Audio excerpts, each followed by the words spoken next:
নমস্কার। মেঘ বলতে আপত্তি কি? মেঘ বলতে আপত্তি কি? বেশ, বলতে পারি। ছাদের উপর মেঘ দাঁড়াতো ফুল পিসিমার বাড়ি। গ্রীষ্ম ছুটি চলছে তখন। তখন মানে কবে? আমার যদি 14, মেঘের 16-17 হবে। ছাদের থেকে হাতছানি দিত, ক্যারাম খেলবি? আয়। সারা দুপুর কাহাতাকার ক্যারাম খেলা যায়।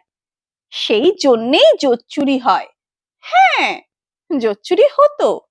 আমার যদি 14, মেঘের 15-16 মতো। ঘুরিয়ে দিত জানতো খেলা, শক্ত ঘুঁটি পেলে।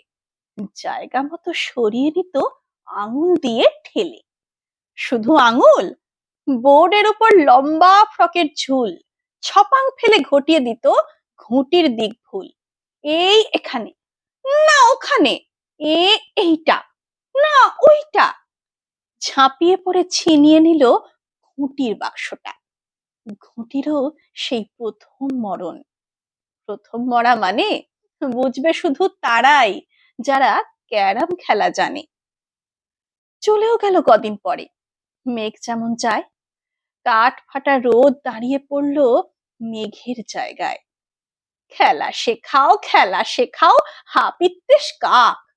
কলসিতে ঠোঁট ডুবিয়েছিল, জল তো পুড়ে খাক। খাক হওয়া সেই কলসি আবার পরের বছর জলে ভরলো কেমন তোমায়? ধ্যাৎ, সেসব কি কেউ বলে? আত্মীয় হয়, আত্মীয় হয়, আত্মীয় না ছাই। সত্যি করে বলো এবার, সব জানতে চাই।